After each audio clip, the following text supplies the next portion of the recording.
হযরতে ইউনূস আলাইহিস সালামের নাম আমরা শুনেছি।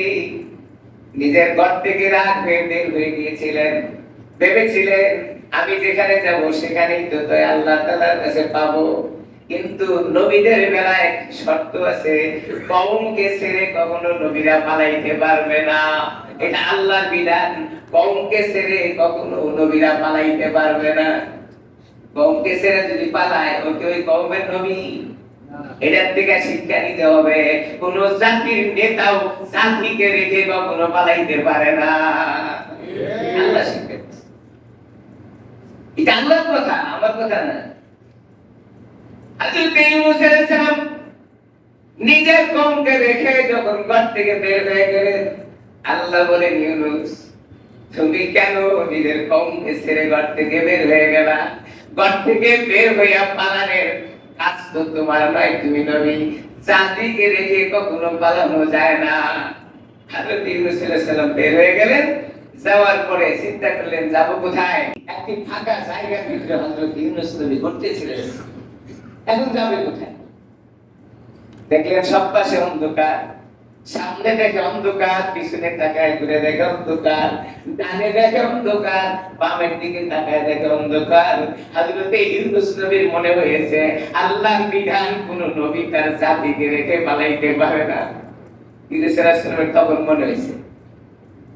আল্লাহর দরবারের দিকে তাকিয়ে ইউনূস বলেন, রব, পানি এসেছি জাতিকে রেখে, আমার তো কোনো রাস্তা নাই, আমি যাব কোথায়?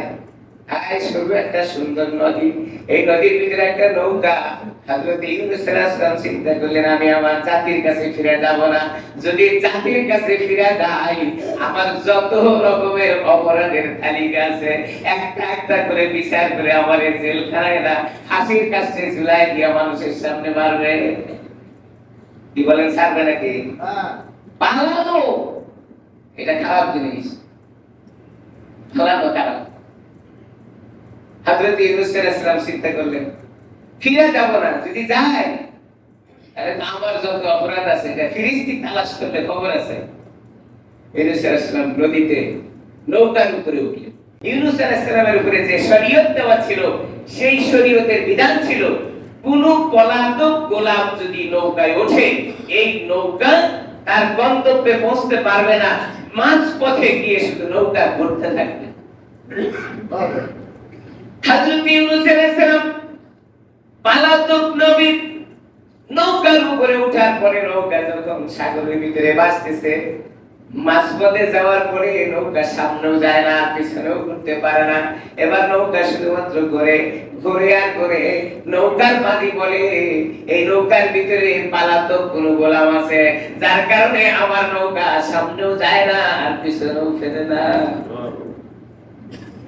কষ্ট হচ্ছে আপনাদের? আমার চেয়ে বেশি না তো? হযরত ইউনূস আলাইহিস সালামের নৌকা সামনেও যায় না, পিছনেও আসে। হযরত ইউনূস নবী দাঁড়িয়ে বলেন লাব্বাইক, আমি পলাতক গোলাম, কি হবে আমার ব্যাপারে ফয়সালা করে দাও। কিন্তু পলাতক গোলাম নৌকার ভিতরে শিকার করার পরে তাকিয়ে আছে রবের দিকে, মালিকের দিকে। আমার রব কখনো আমারে ছেড়ে দিবে না, আমার রবের প্রতি আমার বিশ্বাস আছে। হযরত ইউনূস এই কথা স্বীকার করে নৌকার ভিতরে দাঁড়িয়ে থাকলেন। আল্লাহ কুদরতি হাসা আসে, ও ইউনূস তুমি তো পলাতক গোলাম, আমি কি ইচ্ছা করি তোমার বিচার করার, তোমার উপায় কি? আল্লাহ তো আবার বিচার করবেন না নবী। সিদ্ধান্ত হয়ে গেল পলাতক গোলামকে নৌকার থেকে যতক্ষণ পর্যন্ত নামিয়ে না দেওয়া হবে ততক্ষণ পর্যন্ত বাকি যাত্রীরা গন্তব্যে যাইতে পারবে না। সিদ্ধান্ত কি? হযরত ইউনূস আলাইহিস সালামকে এবার নৌকার থেকে নামিয়ে দেওয়া হবে। হযরত ইউনূস উপরের দিকে তাকিয়ে বলেন ফানাদা রাব্বাহু, সুবহানাল্লাহ। নৌকার থেকে এখন নামাই দিবে, সিদ্ধান্ত হয়ে গেছে। হযরত ইউনূস কয়, ও রব, তুমি কি দেখছো না আমার তো নৌকার থেকে আবার নামাই দিবে। সিদ্ধান্ত মোতাবেক হযরত ইউনূস আলাইহিস সালামকে নৌকার থেকে নামায় দিল। আল্লাহকে যখন বলছেন আমার রব তুমি কি দেখো না, হযরত ইউনূস আলাইহিস সালাম নৌকার থেকে নামতে দেরি, আল্লাহ কুদরতের দ্বারায় সাগরের বিশাল বড় মাছকে নৌকার সাথে লাগাইতে দেরি না। হযরত ইউনূস আলাইহিস সালাম ডাক দিয়েছেন, কি বলেছেন? ডাক দিয়েছেন। হযরত ইউনূস বলেন, আল্লাহ তুমি আমার রব, তুমি কি আমারে একটু দেখো না? আপনি কয়দিন বলেছেন আল্লাহ তুমি আমারে দেখো না? বিপদে পড়ে সেজদায় পড়ে কয়দিন কান্না করেছি। বিপদে পড়লে দৌড়ান এমপির কাছে, দৌড়ান মন্ত্রীর কাছে। আল্লাহ কসম করে বলি, কোন বান্দা বিপদে পড়ে কোন এমপি মন্ত্রীর কাছে দৌড়াতে হবে না। যদি সে সেজদায় পড়ে তার রবকে বলে, রব বিপদে পড়েছি আমি উদ্ধার করে দাও, তুমি সাক্ষী দিতে পারি আমি এই কথা। তার বিপদে উদ্ধারকারী মালিক একমাত্র আল্লাহ। একটা প্রমাণ আমার কাছে আছে, আমি যে আপনাদেরকে দুই একটা বলি, আপনারা বিশ্বাস করতে চাবেন না।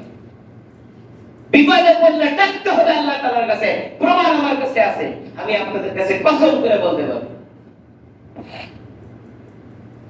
নবীদের প্রমাণের চাইতে তো আর বড় প্রমাণ কিছু লাগে না। আমি তো সাধারণ মানুষ, গোলাম, আমার প্রমাণ বাদ দেন, নবীদের প্রমাণ দেখেন।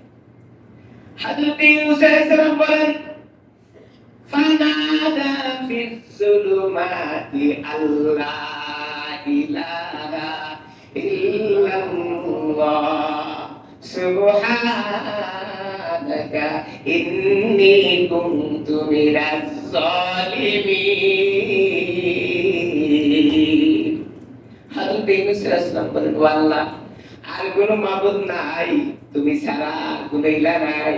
সুবহানাকা, আমি তোমার পবিত্রতা বর্ণনা করতেছি। ইন্নী কুনতু মিনাজ জালিমিন, আমি জালিমদের অন্তর্ভুক্ত, এইজন্য আমার এই শাস্তির ব্যবস্থা তুমি আমারে দেখো। হযরত ইউনূস আলাইহিস সালাম ডাক দিতে দেরি হয়েছে, আল্লাহ ইউনূসকে বাঁচানোর ব্যবস্থা করতে দেরি হয় না। আল্লাহ কয়, ও ইউনূস তুমি তো ডাক দিছো, আমি তো শুনি। আল্লাহ শোনেন না? সুবে ডাকলেও শোনেন, জোরে ডাকলেও শোনেন, আওয়াজ করে ডাকলেও শোনেন, মনে মনে বললেও আল্লাহ শোনেন। একমাত্র শ্রবণকারী আমার রব, আপনি যেইভাবেই ডাকবেন না কেন আল্লাহ ওইভাবেই শোনেন। ইউনূস আলাইহিস সালাম এইভাবে বলার পরে আল্লাহ তাআলা হযরত ইউনূসকে শোনায় দেন, ও ইউনূস টেনশন করো না। ফাস্তাজাবনা লাহু ওয়া নাযাইনাহু মিনাল গাম্মি ওয়া কাযালিকা নুনজিল মুমিনিন। ফাস্তাজাবনা লাহু, আমি আল্লাহ তোমার ডাকে জবাব দিয়েছি। ওয়া নাযাইনাহু মিনাল গাম, তোমার পেরেশানির জবাব আমি দিয়েছি, তোমার পেরেশানির সময় আমি তোমার মুক্তির ব্যবস্থা করেছি, তুমি টেনশন করো না। ওয়া কাযালিকা নুনজিল মুমিনিন, ও ইউনূস শুনে নাও, শুধু তোমার জন্য এই কথা না, কিয়ামত পর্যন্ত যদি কোনো মানুষ এরকম বিপদে পড়ে আমার কাছে চায়, ওয়া কাযালিকা নুনজিল মুমিনিন, আমি আল্লাহ তাআলা ওই মুমিনকে এরকম ব্যবস্থা করে দেব। সুবহানাল্লাহ।